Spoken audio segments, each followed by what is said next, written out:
So, welcome to Caturday Cattails.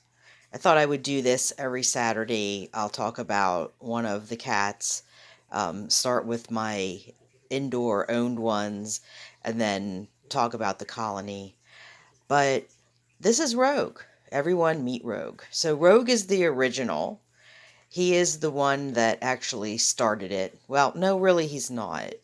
Wuss Puss, one of the colony cats, actually started it, but Rogue was like second in line. So Rogue showed up in January of 2020. He followed a bunch of the other cats. I had two or three at that time that I was feeding with the intention of getting them TNR'd.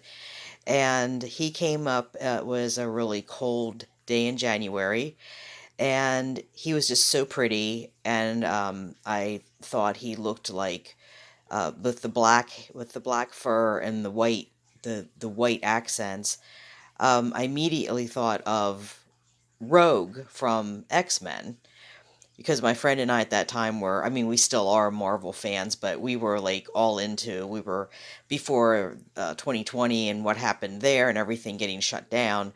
We were just going to all the Marvel movies and we were really heavily into that. So a lot of the cats were named after Marvel characters.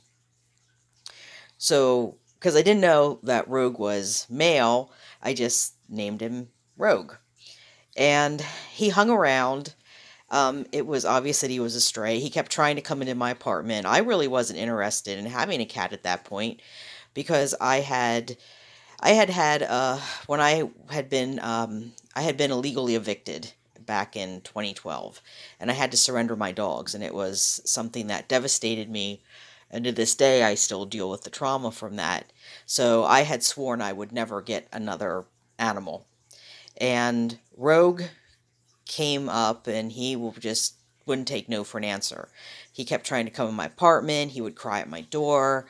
Um, I was feeding him, of course, started petting him, started, trying to just getting closer and closer to him. And one day I thought, wonder if I could pick him up. So, I was really naive back then. I would never try to do that now, but I tried to pick him up, and lo and behold, he let me pick him up. So he was an outdoor cat, though, again, and I really wasn't interested in having any kind of owning an animal after what had happened with surrendering my dogs. But he kept coming around, and he really didn't want to take no for an answer. And so I think it was like in February. It was like Valentine's Day. Valentine's Day has a lot of symbolic. It's very symbolic for me and cats for some reason because I found Valentino around Valentine's Day, and actually on Valentine's Day back in 2020, Rogue came into my apartment for the first time and crawled up on my lap and just started to purr away, and that was kind of it. He was wearing me down. He knew he was wearing me down. And not long after that, he came back one day with an injury on his face. And I don't know if I can see here with him. Rude, can I see your face here? Can you show everybody? I don't know. I don't. The sun's really bright, but he has a scar here on his face. I can't. He has a scar on. I can actually post some pictures of it, but he has a scar on his face on along the side of his nose. That you can kind of see it there. Yep, they can see it there at his eye. His little scar there, and he had gotten into a fight, and it was pretty bad. And at that point, the vet clinics weren't taking anybody. So my friend who had a vet, of course I didn't have a vet because I didn't have any pets. Um, she went ahead and she said, made an appointment and said, he has to be seen, Wanda. He has to be seen. Well, that appointment was like 2 weeks out. So in the meantime, he was coming every day. He was coming at 5 o'clock for dinner, like clockwork. He would come for dinner, and I started just treating him. I would rinse the wound out every day with saline solution, and then I put Manuka honey. Manuka honey is a great. Uh, it's a great.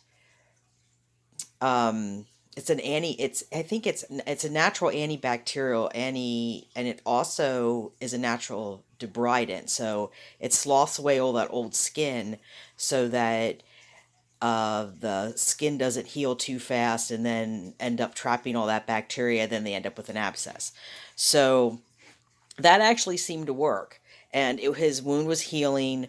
By the time we got him to the vet, the wound was pretty much healed. The vet looked at him, said he was in good health and everything. And, well, as good a health as he could be, like running around outside.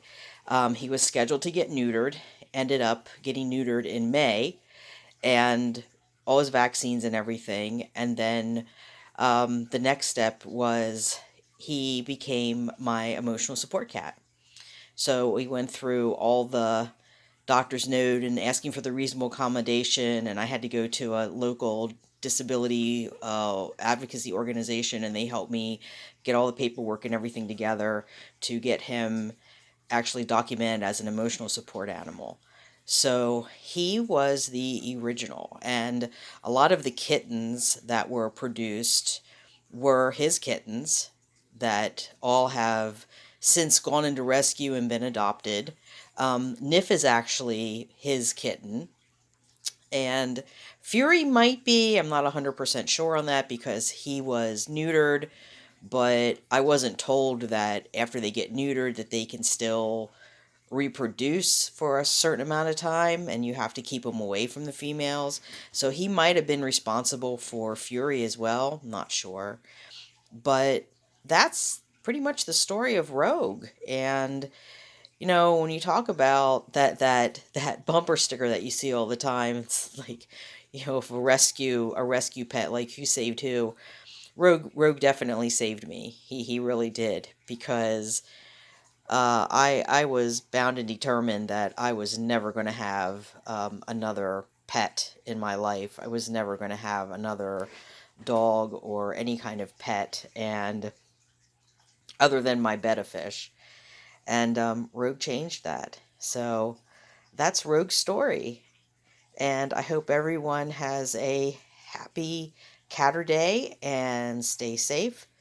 And thank you for hanging out and watching this. Bye now.